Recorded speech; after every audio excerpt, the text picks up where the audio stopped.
So how do you trust the seller that you're buying from to send you really high grade quality comic books? You have to keep buying from them.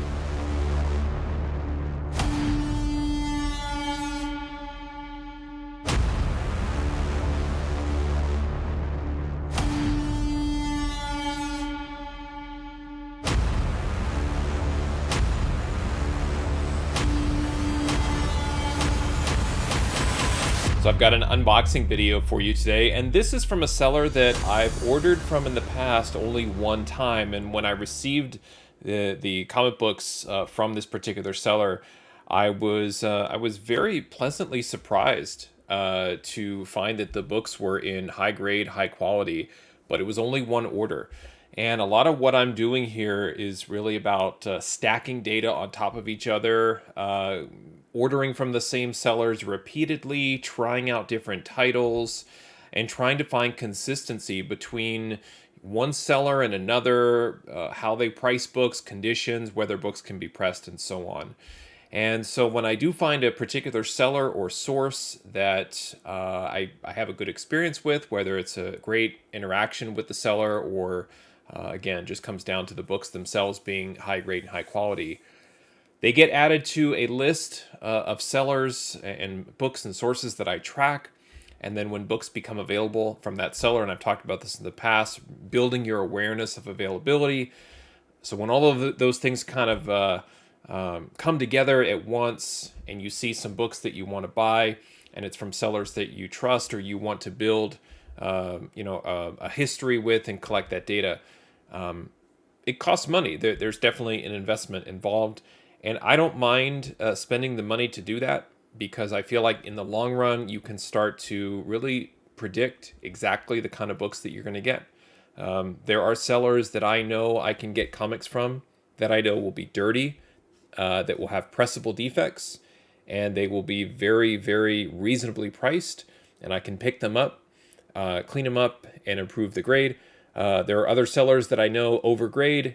I don't buy from them anymore, and so on. So you can start to build your own models and predict exactly the kind of books that you're getting and factor that into your price. So if you want to get let's say a $10 book for $5, and you know that you could potentially clean it up because they're just going to send you defects that are certainly pressable, you're probably more likely to spend $5 in a book like that than $8 or $9 blindly on the same book on eBay to save a couple of bucks.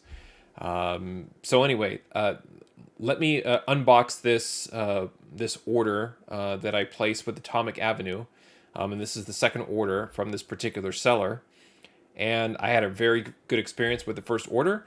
And the whole idea here is let's order again from this seller, see if we can recreate that magic of getting really, really good books at a good price. And then see if this is a seller that we want to prioritize buying from. So let's get to the unboxing and see what's inside. All right, so here is the box of comics. This was from Atomic Avenue. Seller is T-Wolf, I believe. Sent in a medium flat rate box. Love it. So right off the bat, not media mail. Consistent, standard, priority mail. So let's get this open.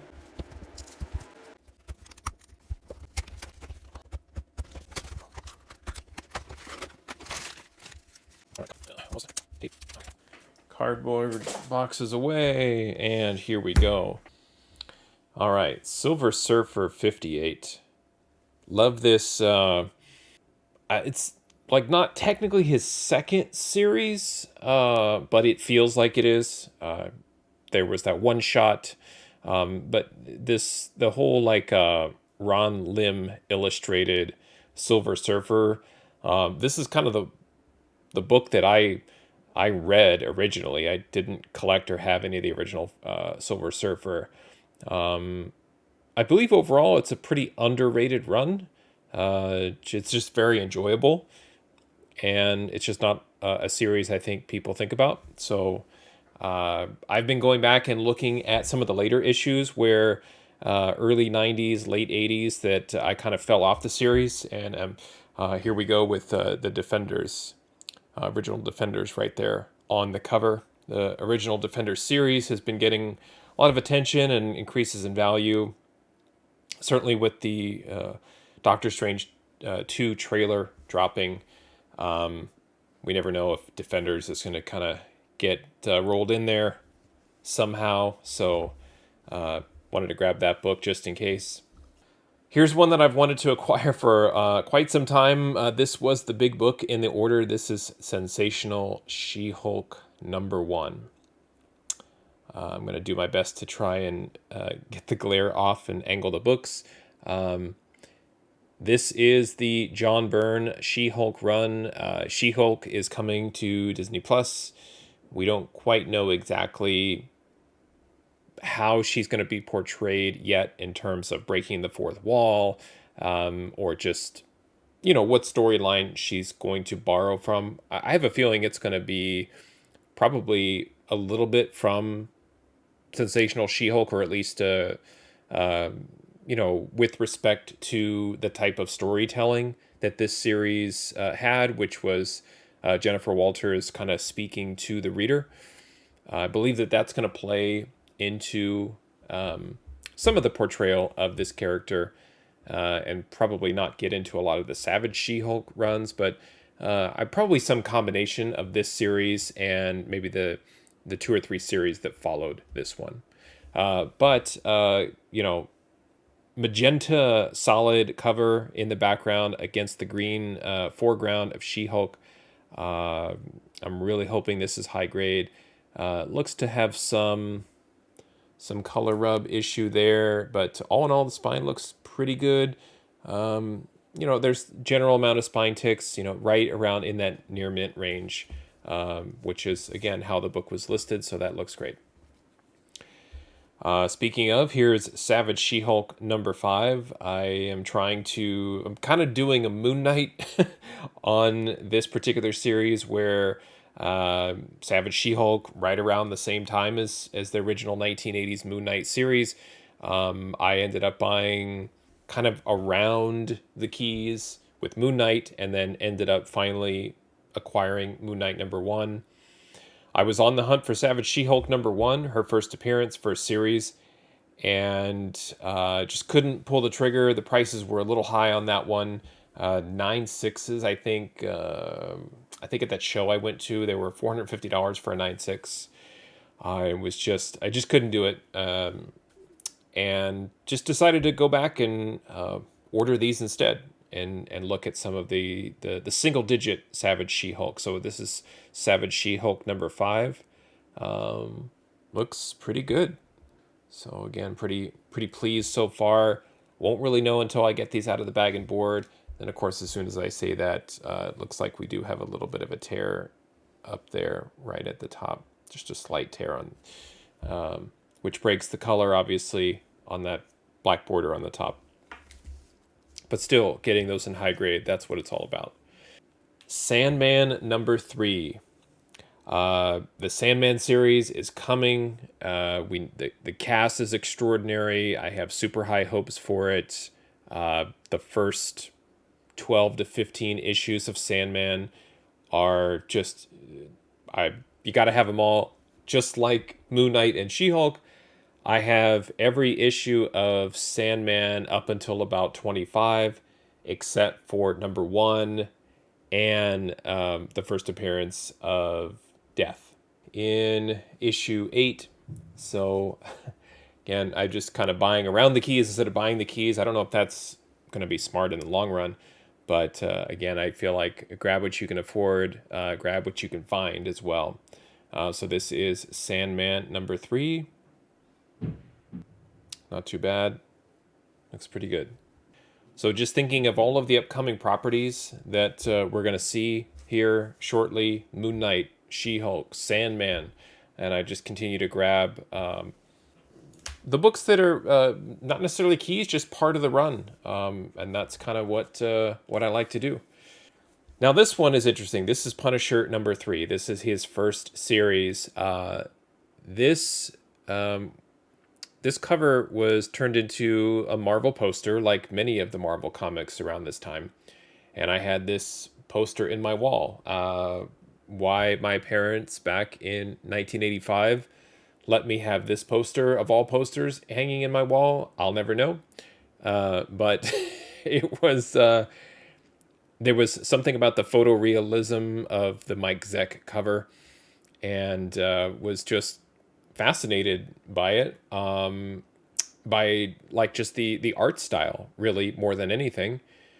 And just that the Punisher was such a badass. And I never had the series though, which was weird. So I had the poster, but not the books. And so now I don't have the poster anymore, and I have the book. I am noticing some junk. I think that's, I hope that's on the bag, but looks to be a really strong copy. So happy to finally go back and add these. And when I saw this, I'm thinking I would like to probably get the, I think it was originally a 4-issue limited series and extended out to a 5th issue. And I am on the hunt for grabbing all of those. So glad I started with the issue that I had made of a poster. Here's another one. This is Miracleman #1. This is from, I believe it's 1985. This is the Eclipse version. Not to get into the whole Miracleman storyline of, or how he came back to Marvel and who owns the rights to the character. This was written by Alan Moore. This popped when I think Timeless #1 came out, and there was a Miracleman.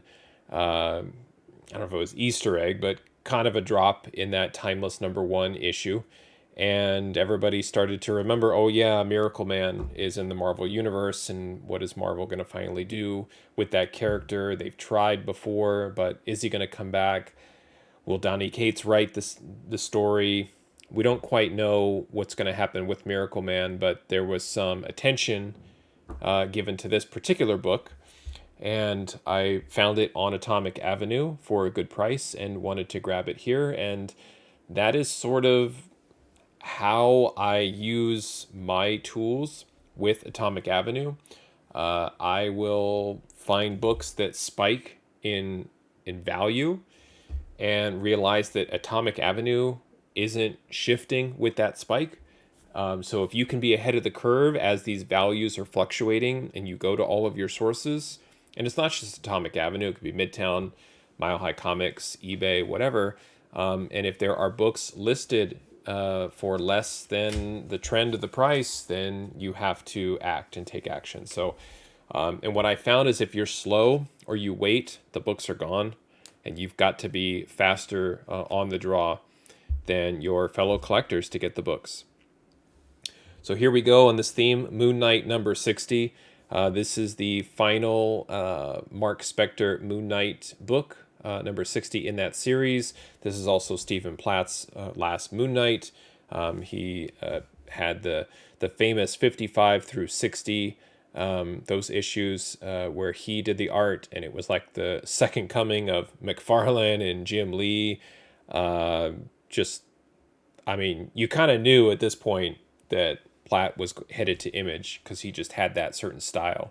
But his art really made these Moon Knight books pop on the stands when they came out. And I grabbed one issue of each, and this one in particular, I think the copy I had was around a 9. It was not a high grade, and I wanted to grab another copy. And these all have great value.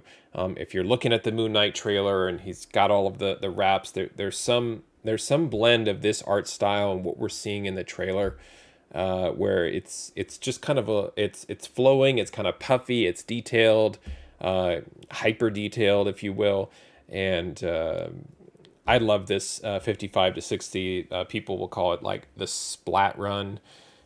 All right, continuing on. Looks like this is one book just in a giant thicker board. Marc Spector Moon Knight 25. It is a giant size issue. This is the first team up of Moon Knight and Ghost Rider. I believe I have a 9/8 candidate already in this, and I think that this one is just it's just a hunch with the Midnight Suns, Moon Knight being, he's not a horror genre character, but he's affiliated with a lot of that. The show looks to be dark. I'm not suggesting Ghost Rider's going to pop in that show, but with his ties to Werewolf by Night, just like the occult and all of that, Moon Knight, Ghost Rider, those types of characters, they just go really well together. And so you could certainly see a live action team up down the road. And this is just a fun book to have. It's great colors and style on this one. Again, you get a double sized issue, which I've talked about before. I feel like over time, even though the cover price was twice as much, that really doesn't factor into the value. So if issue 24 was a key, it'd be worth more than this. Nobody really cares that it's double size. So it is kind of fun to get the double size thicker books. A lot of times, unless they're square bound, they come in and they're just because they're thicker and they're more massive, they tend to hold their condition a little bit better. That's not scientific, it's just an opinion, but again, I like to, there's something about just getting extra value in a double-sized issue when over time you don't have to pay for it anymore. Here is Spectacular Spider-Man 98. Anything Black Cat, I'm all over. This is obviously newsstand. Looks to also have a little bit of a color rubber dirt issue there that could probably get off very easily. I do believe Black Cat is coming in Spider-Man 4.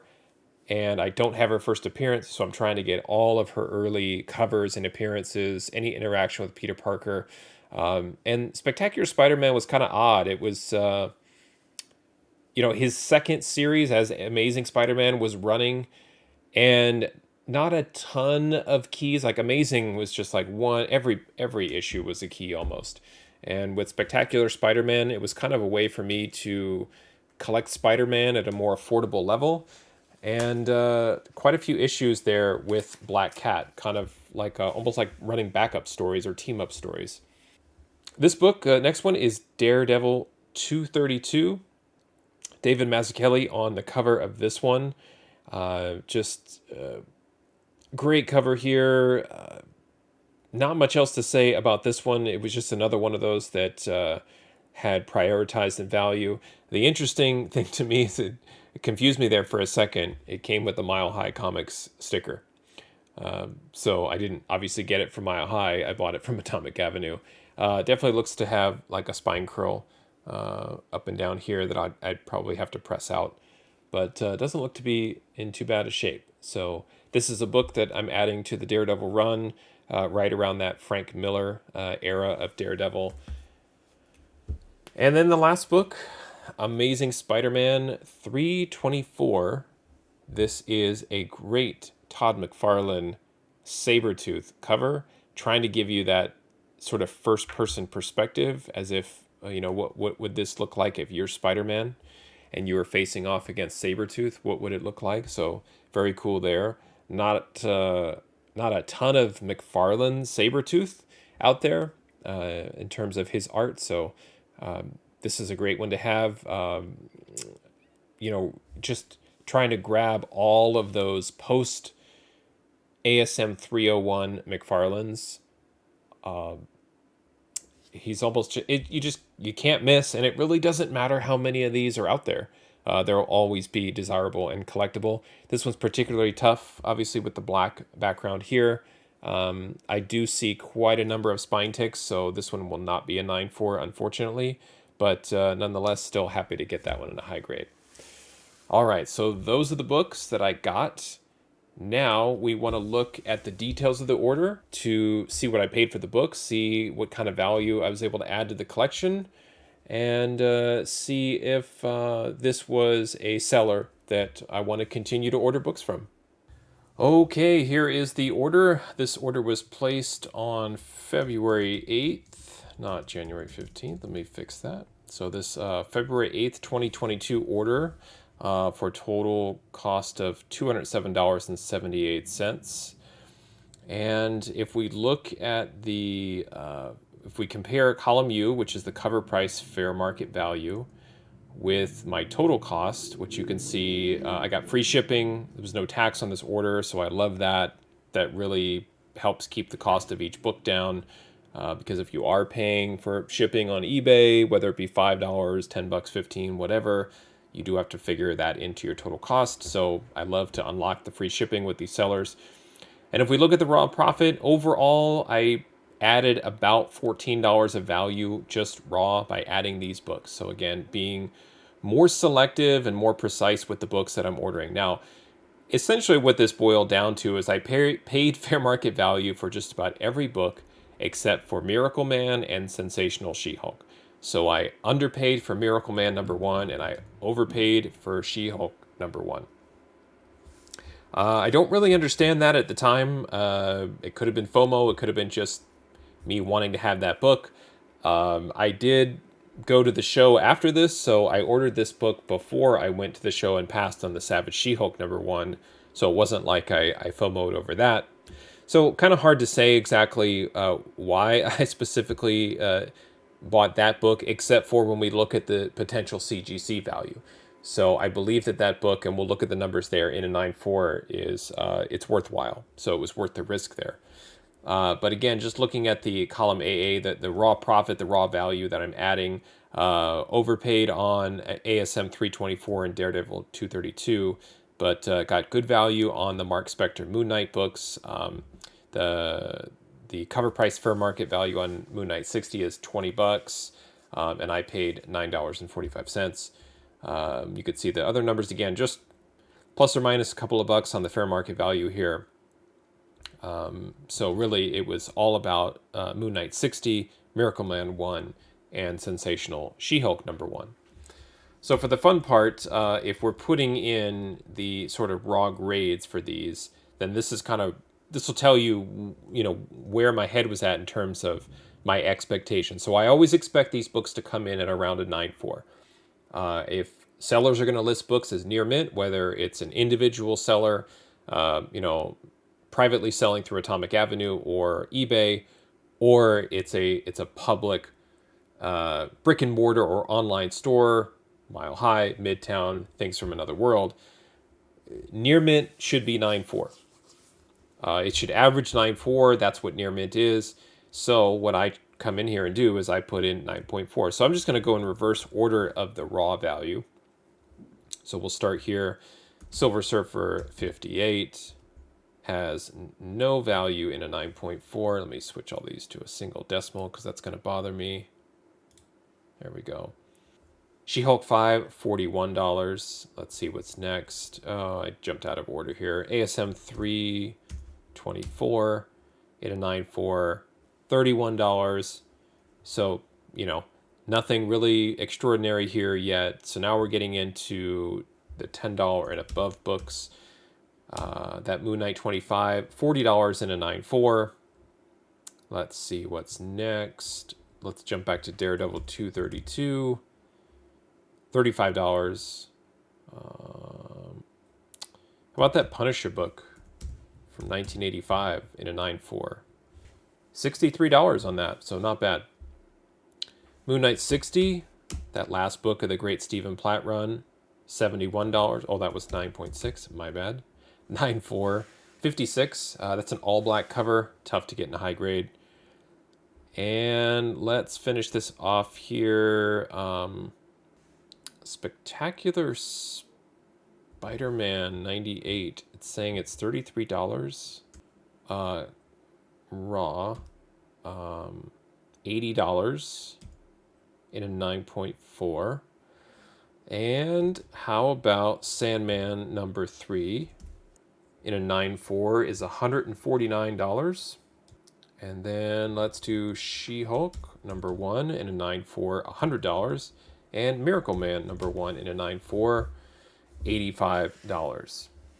So that should tell you a little bit of why I targeted these books, because if we slide in the CGC profit, again, profit value depending on your point of view, if I were to take all of the books that have value in a 9.4 and send them in to CGC for grading, I would stand a nice return of $156. That is after the cost of the books, the cost to get them graded, and and the shipping and all of that back and forth. Really, this is carried by Sandman 3, in a 9.4 is worth $149 currently. That is the GPA 9.4 value.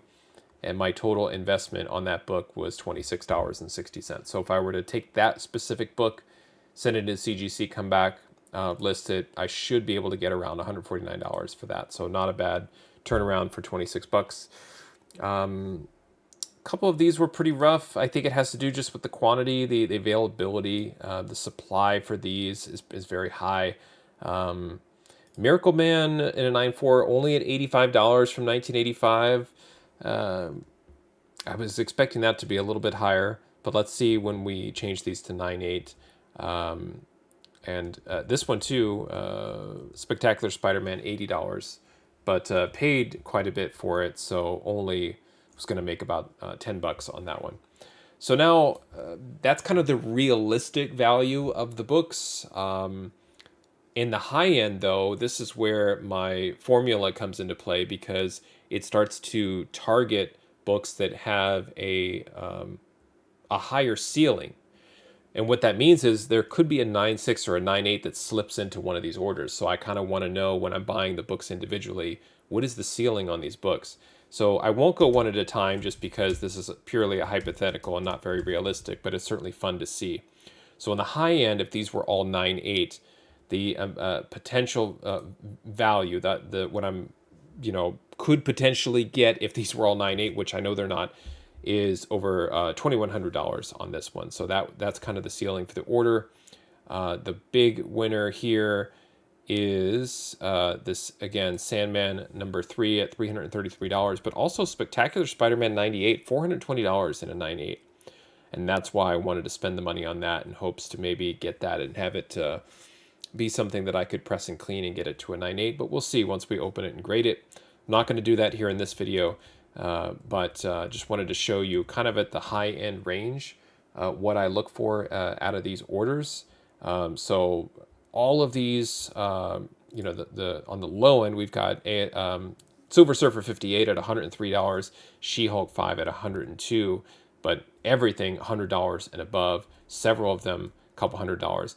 This is the other sneaky thing to look at too. So ASM 324 in a 9.4 is $31. Why? Supply. And because of that high supply, chances are, and people were also speculating there around the early 90s. Remember that whole time? So people would typically take that book and preserve it and so forth. So in a non 9.8, it doesn't really have, it's just not attractive. However, still in a 9.8, it's over a $200 book, close to $300. So that's where you look at some of those McFarlane Spider-Mans, whether it be the Spider-Man regular series or Amazing Spider-Man, and you start to look at those and go, well, those are plentiful, yes. So they're cheap.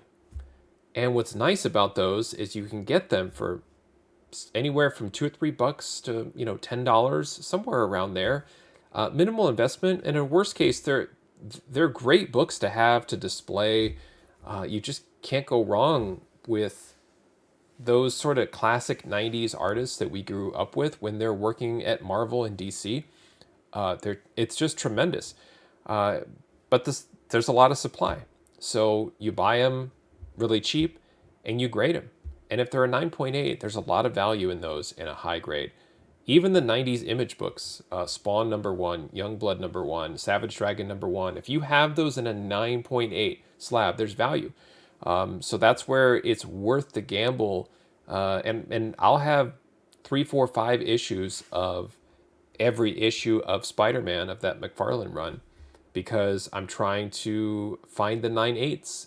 And then I'll offload the ones that are not a 9, even the 9.6s, and just sell them back raw, because it's just about sifting through and finding the highest grade books and getting them graded, because that's where the value's at for those books. So start to look at that when you're ordering. Don't forget those great Spider-Man runs. Again, I'm trying to get everything between ASM 302 and above, and looking at that first run of Spider-Man that McFarlane was on.